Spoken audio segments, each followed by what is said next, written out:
Pernah nggak sih Anda ngerasa kayaknya mustahil banget buat dapat perhatian dari orang-orang penting? Nah, kali ini kita akan kupas tuntas buku keren dari Stu Heinecke yang ngajarin gimana caranya terhubung dengan siapapun di dunia yang serba bising ini. Oke, kutipan ini langsung kena banget ke inti masalahnya ya. Kita mungkin punya ribuan koneksi di media sosial, tapi coba deh pikirin, berapa banyak yang benar-benar terasa manusiawi? Inilah paradoks besar zaman sekarang, dan kita bakal coba pecahin bareng-bareng. Oke, kita mulai dari bagian pertama. Kita akan bahas tantangan yang kita semua hadapi. Gimana caranya pesan kita didengerin di tengah lautan email, notifikasi, dan iklan yang nggak ada habisnya. Coba dilihat ini. Di sebelah kiri, itu senjata andalan kita yang lama.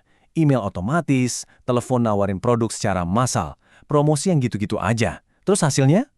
Di sebelah kanan, menyedihkan. Email kita langsung masuk tong sampah, pesan suara kita numpuk nggak didengerin, dan yang paling parah, nggak ada koneksi nyata yang kebangun. Jelas banget, cara lama udah nggak ampuh lagi. Terus, sekarang ada AI yang ikut main. Di satu sisi, AI itu alat yang luar biasa buat produktivitas. Tapi di sisi lain, AI juga bikin semua saluran komunikasi jadi makin banjir. Nah, ini dia poin kuncinya. Justru karena semua kebisingan dari robot ini, interaksi manusia yang tulus, kreatif, dan bikin kaget itu jadi makin langka. Dan karena itu, jadi jauh lebih berharga. Jadi, solusinya gimana dong? Yuk kita geser ke bagian kedua.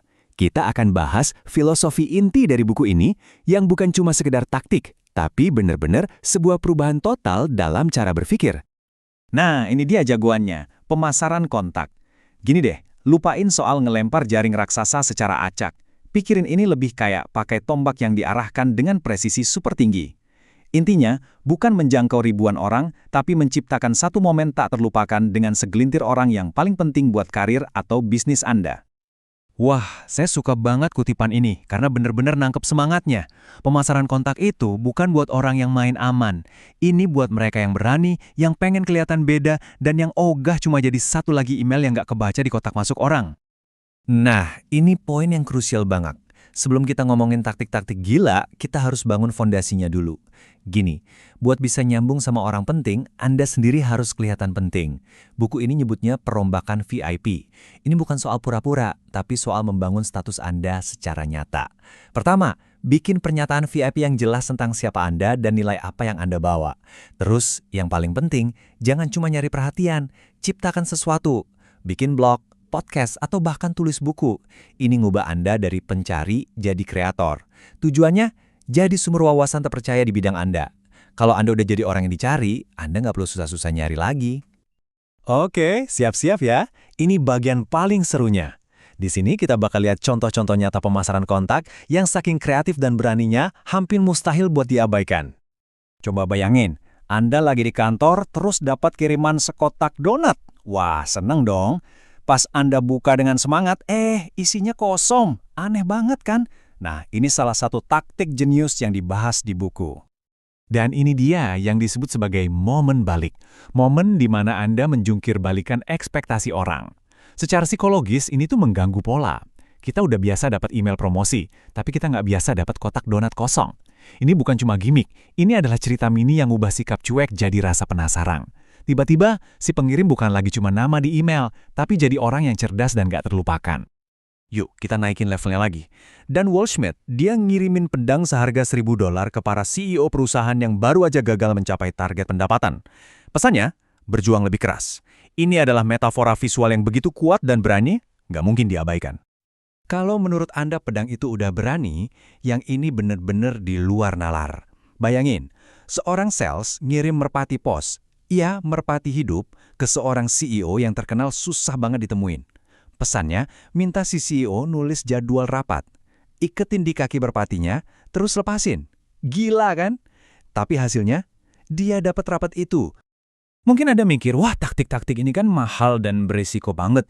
Tentu, tapi coba lihat angka ini. 69.500.000%. Itulah potensi keuntungan dari satu kampanye yang super tertarget dan super berani. Ini nunjukin betapa kuatnya dampak dari membuat satu koneksi yang tepat. Nah, pertanyaan besarnya sekarang, gimana taktik yang super manusiawi ini bisa bertahan di dunia yang makin didominasi AI? Yuk kita lihat gimana keduanya bisa jadi tim yang hebat. Gini, AI itu bukan musuh, anggap dia kolaborator super Anda. Pakai AI buat riset mendalam, ngatur skala, dan ningkatin produktivitas. Biarin AI ngerjain yang berat-berat. Sementara itu, peran kita sebagai manusia adalah ngasih percikan yang nggak bisa digantiin.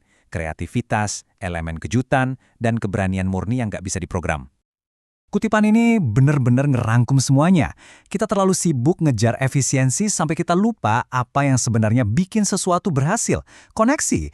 Ironisnya, di saat semua orang berlomba jadi lebih efisien pakai robot, peluang terbesar Anda justru adalah dengan menjadi lebih manusiawi.